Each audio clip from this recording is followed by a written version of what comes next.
Bugünkü mövzumuz hansı ki adını qeyd etdiyiniz kimi tükənmişlik sindromu, xroniki yorğunluq sindromu zamanla hər birimizdə görülən bir pozuntudur, bir sindromdur.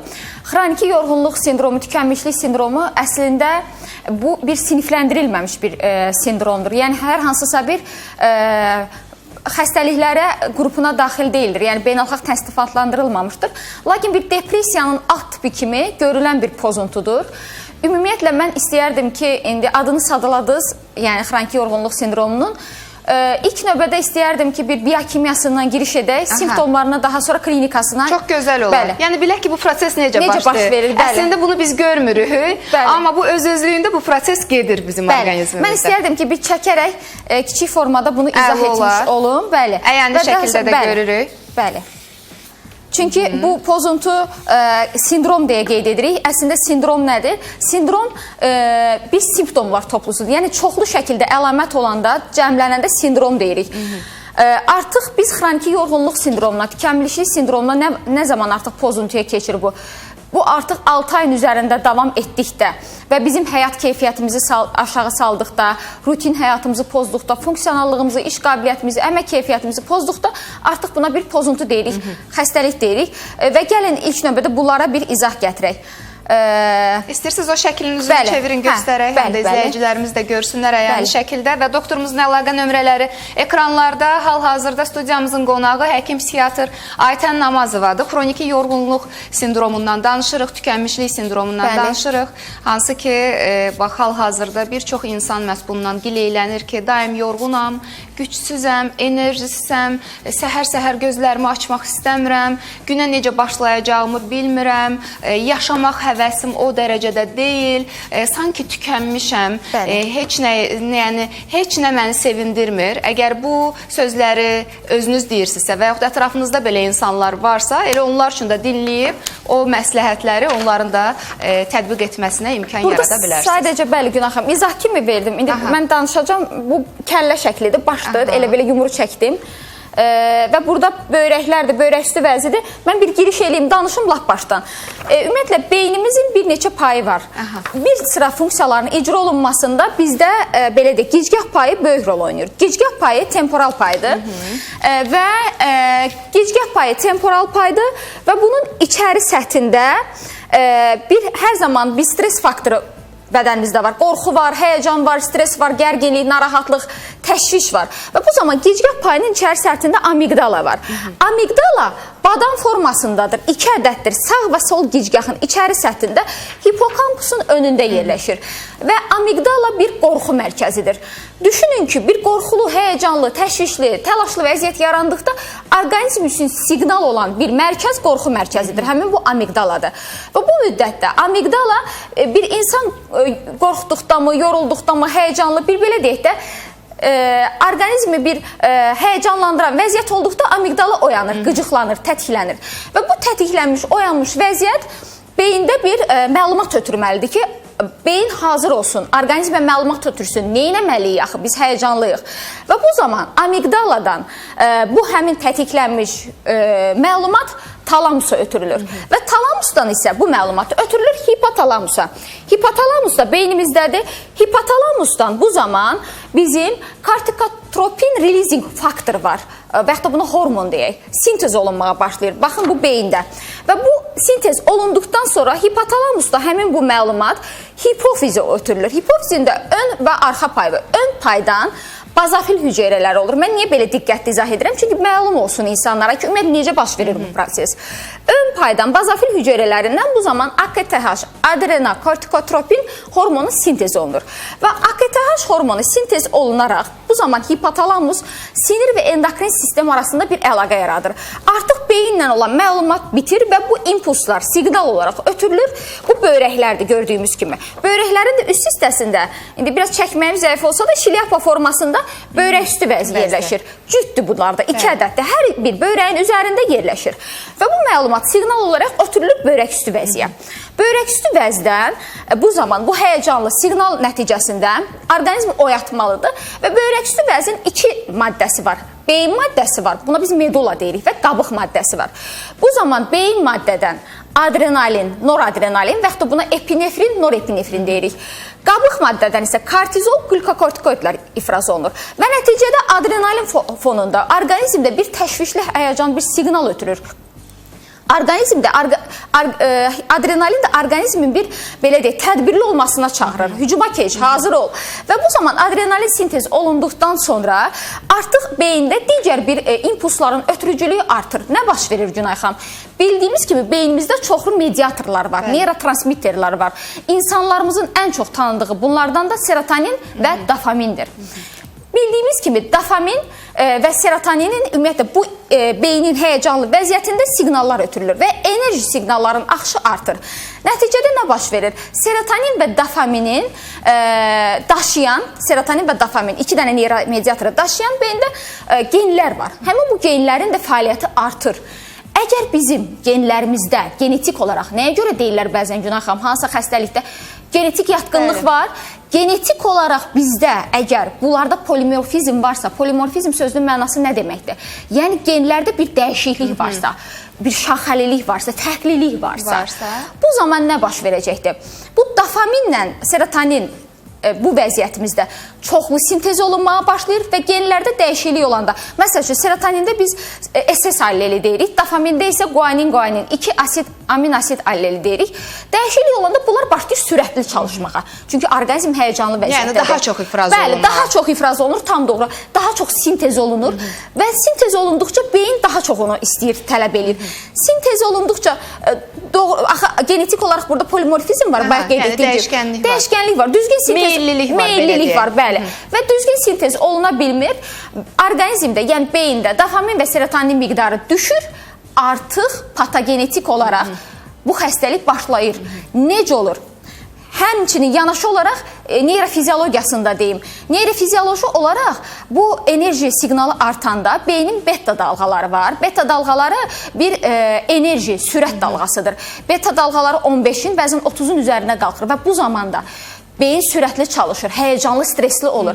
Bir müddətdən sonra artıq siqnal artışı o qədər, axını o qədər artır ki, artıq siqnal zəifləyir, teta dalğalar, daha doğrusu delta dalğalar sintez olunur və bu dalğalar da bildiyimiz kimi yuxu dalğalarıdır. İnsan birdən-birə enerjili olub mücadilə apardığı halda çökür. Yəni. Və artıq patogenetik olaraq xroniki yorğunluq sindromu, tükənmişlik sindromu başlayır. Nə gözəl anlattı bizim dəyərli doktorumuz. Yəni o kimyəvi formuluna kimi söylədi, kimyəvi adlarını da qeyd elədi və düşünürəm ki, elə hər kəs üçün faydalı oldu bunları dinləmək. Serotonin günümüzdə çox yayılmış bir problemdir. Serotonin epifizdən, belə deyək, dopamin isə hipotalamusdan sintez olunur. Hipofizin ön payına artıq proses başlayır. Mən istəyirəm izah edeyim ki, necə olur. Bu zaman biz bildiyimiz kimi tükənmişlik sindromu, xroniki yorğunluq sindromu zaman dopaminin miqdarı düşür. Dopamin orqanizm üçün bir enerji hormonudur. Dopaminin miqdarı düşdükdə enerji hormonudur və bu zaman enerji azalır insanda. İnsan sanki çökür, enerjisiz vəziyyətdə olur. Enerji potensialı enir. Biz buna evolyusiya deyirik tibbi termini olaraq. Şəxs bu çaşqanı götürüb buradan bu yana qoya bilmir. Danışmağa heyi olmur. Yatağından qalxa bilmir. Pilləkənləri çıxa bilmir. İşinə gələ bilmir. İşini icra eləyə bilmir. Və şəxs bu halda nə baş verir? Zəng eləyir, deyir ki, məsəl üçün Günay xanım, bugün mən efirə çıxa bilməyəcəm. Tükənmiş vəziyyətdəyəm və vaxt istəyir. Bəzən işdən icazə alır. Tükənmişlik sindromu zamanı şəxsin ətraf mühitə konsentrasiyası, adaptasiyası pozulur. Şəxs işini işləyə bilmir. Yəni, iş qabiliyyəti azalır, bəli, iş qabiliyyəti azalır, pisləşir. Bəli, tam doğru Günay xanım. Ailə daxili münaqişələrə, iş yoldaşı ilə münaqişələrə meyilli olur. Nəticə etibarilə şəxsin akademik bacarıqları aşağı düşür. Məktəblidirsə, dərsini düzgün oxuya bilməyəcəkdir. Akademik bacarıqları aşağı düşür, diqqətini cəmləməkdə, diqqətini toplamaqda, işinə konsentrasiya olunmaqda gücsüzlük diqqət dağınıqlığı yaranır. Bəli, diqqət defisiti, diqqət dağınıqlığı yaranır. Nəticə etibarilə bu fonda dopamin düşdüyü üçün şəxsin yaddaş problemləri, unutqanlıq, yadda saxlama, anlama problemi yaranır. Şəxs qərar verə bilmir, işini planlaya bilmir. baş vermiş hadisə barəsində düşünə bilmir, düşüncəsi zəifləyir, davranış problemləri yaranır. Şəxsin bir müddətdən sonra bu diqqət problemləri biz qeyd etdiyimiz kimi serotoninin də miqdarı azalır axı. Serotonin də bizim xoşbəxtlik hormonumuzdur. Biz belə deyək ki, xoşbəxt ola bilmirik. Nəticə etibarilə bizim zövq almamız azalır, maraq dairəmiz aşağı düşür. Biz buna tibbi termin olaraq anhedoniya deyirik. Biz zövq ala bilmirik, işimizi işləyə bilmirik, işimizdə zövq ala bilmirik. Artıq əvvəlki kimi yeməyin dadı tamı belə ağzımızda dada bilmir.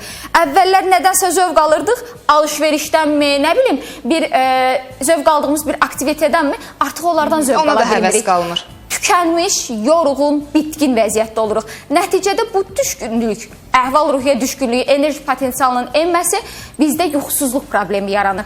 Biz yuxuya belə getməkdə çətinlik çəkirik. Yuxuya keçdikdən sonra belə yuxu prosesi bizim üçün narahat olur. Ayılırıq, düşünürük, fikirləşirik, bir yerdə qərar tuta bilmirik. Nəticə itibarilə səhər narahat, gecə narahat yuxu fonunda səhər yatağımızdan qalxa bilmirik. Bir gücsüzlük, taqətsizlik olur. İşimizi icra edə bilmirik. Qidalanma problemləri yaranır. Bəzi insanlarda aşırı dərəcədə yemə yaranır. Biz buna duyğusal acılıq deyirik. Şəxs zövq ala bilmədiyi hallarda yeməkdən zövq almağa çalışır, şirniyyatı çox qəbul edir, lakin bundan da zövq ala bilmir artıq. Və şəxs kökəlmə, yəni kilo artışı yaranır. Bəzi pasiyentlərdə isə qidadan imtina edir, qidalana bilmir, ağzını açıb yeməyi çeynəyə bilmir, uda bilmir. Ona görə də yanlarına bir stakan su qoyurlar. Deyir, doktor, məcbur uduram. Şəxs deyir, təngi nəfəs oluram, boğuluram, havam çatmır, tıncıxıram, daim qıcıqlı, əsəbi, emosional vəziyyətdə oluram. Heç kimin ağzını qoymaz bu adamlar açmağa. Elə kim ağzını açdı, ağzına oradan həmin dəqiqə susturur. Dayan dur deyir. Fikirləri dağınıq olur deyə. Siz mənimlə söhbət edirsiniz Günay xanım. Danışıram. Amma gözüm sizə baxır. Analiz edə bilmirlər. Bəli, analiz edə bilmir. Üstəgəl, siz danışdıqda belə mənim fikrim sizdədir, gözüm sizdədir. Sanki elə bilirsiniz fikrim sizdədir. Amma beyin çatdırmır onu analiz etməyə. Beyin çatdırmır, düşünə bilmir. Çünki düşünmə problemləri yaranmış olur. Bir müddətdən sonra bu insanlarda cinsel disfunksiyalar yaranır. Serotoninlə dopamin orqanizmdə cinsel funksiyaları tənzimləmək üçündür. Qadınlarda orqazma çatmaq, kişilərdə isə erkən boşalma problemi yaranır. Daha irəliləyən etaplarda serotonin özü bir mədə-bağırsaq disfunksiyaları yaranır. Şəxs daim mədə-bağırsağı qıcıqlamış, irritabl vəziyyətdə olur. Bəzən ishal, bəzən qəbzlik olur. Qarında köp olur, narahat bir vəziyyətdə olur. Sadaladığım bu klinik əlamətlər 6 ayın üzərində davam edərsə, artıq biz bu zaman tükənmişlik sindromu, xroniki yorğunluq sindromu deyə diaqnoz qoyuruq. Çünki bu halda bizim istirahət və iş şəraitimizi tənzimləyə bilmirik. Bunları tənzimləsək belə bu proses aradan qalxmır. Çox gözəl məqamı vurğuladınız. Bax, hal-hazırda hər kəs gərgin qrafiklə çalışır da, yəni bir çoxları və bizim bu gündəlik yorğunluğumuz var da, hansı ki, bunu biz xəstəliklə səhv salmamalıyıq. Doktorumuz çox gözəl bir məqamı vurğuladı. Çox istəyəcəm bu məqama diqqət yetirəsiniz ki, 6 ayın üzərindədirsə, yəni biri var bizim gündəlik yorğunluğumuz, hansı ki, biz özümüzə istirahət verəndə bu yorğunluq aradan qalxmış olur, bizim yenidən o əhval-ruhiyyəmiz də yerində olur. Amma bir də var ki, gündəlik yorğunluq artıq xəstəlik səviyyəsindədir. Bu zaman artıq bu sindromdan söhbət edə bilər. Bu sindromdan fərqləndirmək üçün deməli zaman faktoru var. Bəli, Günay xanım. Və tükənmişlik sindromu, xroniki yorğunluq sindromu və yaxud da ki, əgər uzun müddət davam edirsə, 6 ayın üzərində davam edirsə, öz ətrafına depressiyanda qoşubsa, bayaq dediyim mexanizmlər gedir axı beyində və eyni zamanda həyəcan, təşviş pozuntusu, anksiyetesi varsa, yanaşı olaraq burada bu pozuntu müşahidə olunanda qadınlar və kişilər fərq etməz. Başlayırlar alkoqol çox istifadə etməyə, narkotik maddələrdən istifadə etməyə. Onlar düşünürlər ki, onlarda olan bu yorğunluq, bitkinlik halı həmin bu hansısa bir qadağan olunmuş psixotrop dərmanların və narkotik maddələrin alkoqol istifadəsi ilə keçib gedəcək, aradan qalxacaq, amma bu belə deyildi. Eyni zamanda bu yorğunluq sindromu kimdə görülə bilər yanaşı olaraq? Əgər şəxsdə infeksiyon xəstəlikləri, qaraciyər xəstəlikləri, revmatik xəstəliklər, revmatizm varsa, endokrinoloji xəstəliklərdən qalxana bənzər vəzin funksiyası azaldıqda, hipotireoz zamanı, böyrək üstü vəzin funksiyası azaldıqda, şəkərli diabet zamanı, insulin direncində, insulin rezist etdiyi zamanı, həmçinin tənəffüs sistemi xəstəlikləri, nevroloji xəstəliklər, kardioloji xəstəliklərdə, məsəl üçün şəxs açıq ürək əməliyyatı oldu və yaxud da ürəyinə stent qoyulub. Bu müddətdən sonra da xroniki yorğunluq sindromu görülə bilər. Yanaşı olaraq görülürsə, artıq burada mütləq şəkildə bir həkim psixiatra müraciət olunub. Çünki Hər burada bir halda. beyində bioloji dəyişiklik gedir. Bu bioloji dəyişikliyi ged istirahət elə, havanı dəyiş, evlən, toya get, kimlənsə əylən, özünə yeni geyim al. Bunlarla keçib getməyən bir əlamətdir. Bu halda mütləq şəkildə artıq müalicəyə başlanmalı. Doktor, insan özü lazımdır. bunu hiss edib, yəni həkimə müraciət edə bilirmi? Yoxsa yaxınlarının, əzizlərinin, qohumlarının köməyi ilə yanınıza gəlir? Bilirsiniz Günay xanım, bizə gələn pasiyentlər psixiatra çox düzgün vurğuladınız, çox gecikmiş mərhələdə gəlirlər. Çox nadirən pasiyentlər bizə ilkin mərhələdə, adətən digər ixtisaslı həkimlərdir. Nevroloq, kardioloq, terapevt, Mədə-bağırsaq həkimi, çıldaqdan, falçıdan, nə bilim, psixoloqdan, ondan, bundan keçə-keçə sonda bizə müraciət edirlər. Bizə müraciət edəndə də nə deyirlər? Sağalt, düzəlt, bizə qaranti ver. Qaranti sözünü heç sevmirəm. Əgər pasiyenti mən müalicə eləyirəmsə, ilk baxışdan görürəmsə, mənim aid pozuntusa, demək mən bunu sağaldacam. İnşallah ki, yəni belə deyək, tam şəkildə həyat keyfiyyətini bərpa etmiş olacaqdır. Geri dönüşləriniz çox gözəldir. Demək olar ki, nə qədər pasiyentlər bizə yazır ki, gördük Aytan xanımı, getdiyi yanına, doğrudan da dediyiniz kimi var, çox bilikli, işinin bilicisi sözünə əsl mənasında və peşəkar bir həkimdir. Sizin verilişdə müraciət edən pasiyentlər də ki, həqiqətən də, mən hər zaman pasiyentlərə deyirəm ki, Günay xanım, gəlirlər verilişdən və onlar bəlkə də sadəcə olaraq mənim danışığımı dinləmiş olurlar da bu qədər, yəni başqa cür tanımırlar. Pasiyentin göndərdiyi pasiyent olanda rahat olur. Artıq bilir ki, filan kəs. Müalicə eləyib artıq amma ikinci müayinədə, üçüncü müayinədə artıq yaxınlaşanda çox böyük bir sevinç içərisində olurlar həqiqətən də. Bizə də geri dönüş edib yazırlar, sağ olsunlar. Bunu bir nə üçün bunları vurğulayıram? Əgər hansısa xəstəlik barədə mən danışıramsa, hansısa xəstəliyə toxunuramsa, demək bunun müalicəsini edə bilirik. Və üzgüldürücü nəticələrimiz də var. Hərdən deyirlər ki, doktor, bizi sağalda bilərsiniz. Deyirəm ki, bizim sağaldığımız xəstələr bəzən ev müayinələri olur ki, gedirik, evdə zəncirlənmiş vəziyyətdə, kəndirə bağlamış pasiyentlərdən tutmuş. Ta ki, yüngül, mən panik ataka yüngül deyərdim də. Panik atakadan, yəni şizofreniyanın ağır formasından tutmuş, autistik spektr pozuntusundan tutmuş, ağır dərəcəsindən, ta ki, yüngül, nevrotik pozuntulara qədər müalicə elədiyimiz pozuntudur. Təəssüf ki, bizim cəmiyyətimiz, psixiatr bir stigmatizasiya var, qınaq obyektinə çevrilmək var deyə filan kəsin, məsəl üçün, qızı, filan kəsin yoldaşı və ya da filan kəsin nə isə getdi psixiatra, nə deyərlər?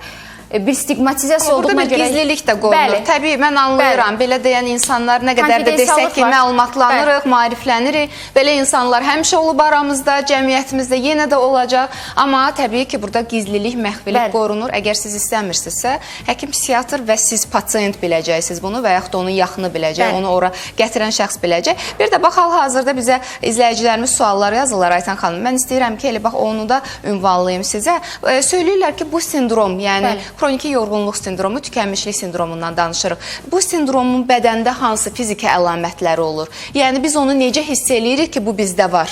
Çox gözəl bir məqama toxundunuz. Əslində, bu yerini unutdum danışma klinikasında, amma siz çox gözəl bir məqama toxundunuz. Mən istəyirəm bu barədə danışasınız. Xroniki yorğunluq sindromu, tükənmişlik sindromu zamanı fizioloji olaraq, yəni bədənsəl əlamətlər də olur. Ağrılar yaranmağa başlayır Günay xanım. Ağrılar bədəndə yanma, göynəmə, sancma, dartma, batma şəklində olur. Şəxsin bu ağrılar bütün bədən boyunca yayılmış olur. Fibromiyalgiya mövzusunu danışmışdıq. Sanki bədənin bütün nöqtələri ağrıyır. Əzələ ağrısı deyək. Əzələ ağrıları, oynam ağrıları. Baş, boyun, bel, ətraflarda olur ağrılar.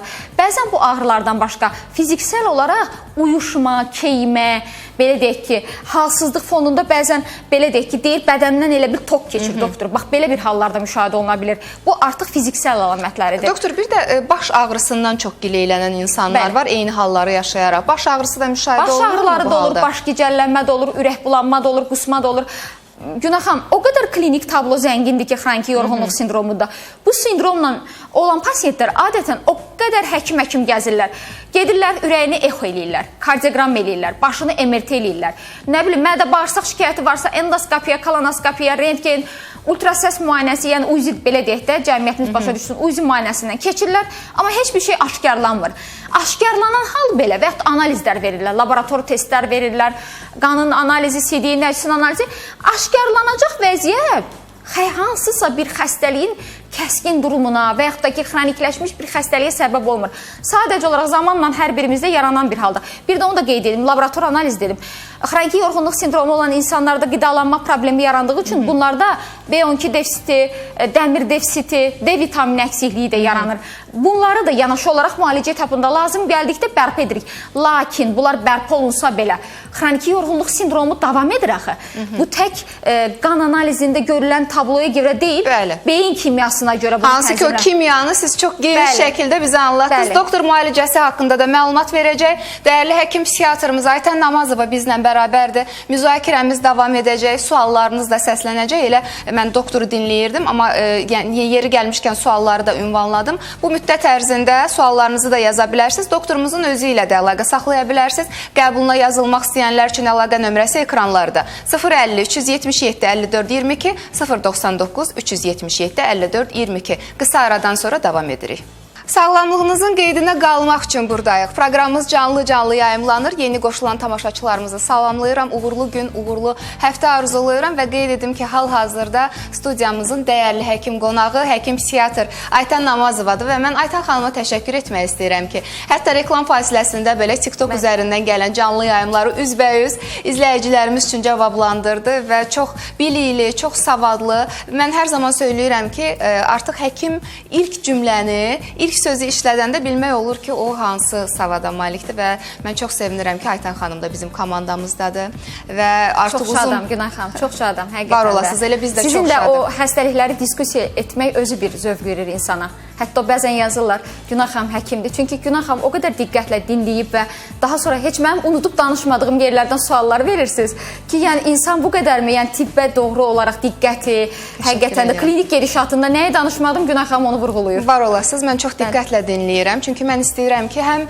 tamaşaçılarımız faydalansınlar maksimum. Çünki sizi o gərgin qrafikli işinizdən çəkib bura gətiririk. Yolu nəzərə alaq, tıxacları nəzərə alaq. Bir xanımdır, bir gözəl qızımızdır. Yəni onun hazırlaşmağını nəzərə alaq. Heç olmasa faydamız dəysin də. Bizim əsas məqsədimiz nədir?